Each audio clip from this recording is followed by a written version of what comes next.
Hi, Gustavo Villegas here with California Keyboards Music Center. And I'm sitting down here with Ben Horton from Greenfield Jr. High School.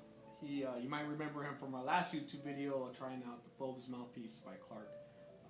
He's here trying out the new, or should I say, debut Mouthpiece by Clark up against the Premier Hite. And we're going to kind of get a feedback on both and see what your guys' take is. So let us begin. What did you think about when you were playing that first piece with the Premier Hite mouthpiece? The Hite is, it's okay. It's not a bad SID mouthpiece by far. Premier's doing an okay thing. It just seems kind of tight. It didn't speak as well. I'm a classical player, so I go by what a nice classical sound is to me, and I don't quite get it with the Premier. Like you were saying, I do teach junior high. And I'm jumping ahead of myself, but all of my alto players play on the Fobes debut mouthpiece, just because I like the sound better. Okay. Now to kind of describe what was going on and kind of the first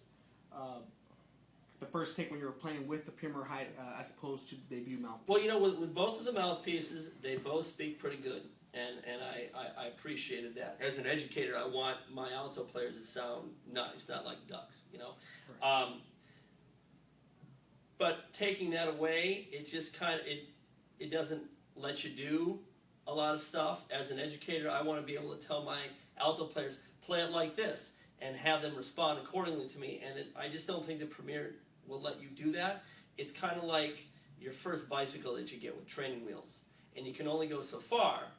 And then you go to this, and this takes you farther, just like you go to a nicer mountain bike or a nicer road bike that'll take you farther.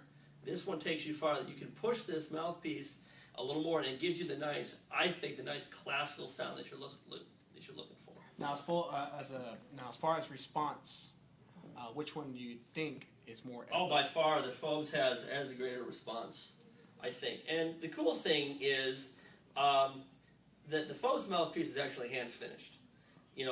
Clark machines them out, but then he hand finishes every single mouthpiece, which is a big deal.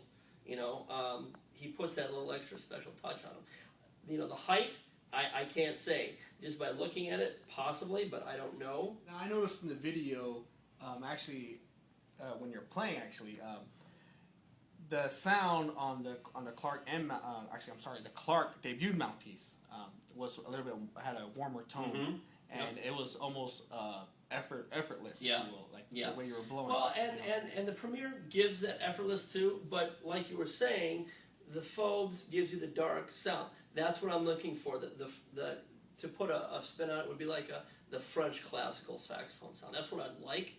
And that's what I'm always going to be looking for. And if I can find a mouthpiece that'll do that for me, that I can give to my students, I'm going to. And I can tell you that this does. Some of the pieces that we're playing for a spring concert, this one does it. And it does it pretty darn well. I'm pretty impressed. Well, there you have it. Come by and be the judge for yourself. We have both mouthpieces available at your disposal. Definitely come, if you're not a true believer in the sound and intonation that you get with either or mouthpiece, kind of just be the judge for yourself, and by all means come in to California Keyboards Music Center, 100 Oak Street, and come check them out. As always, Mr. Horton, thank you. Thank you. And we really appreciate your feedback and all that. With that being said, this is Gustavo Villegas signing off for California Keyboards Music Center.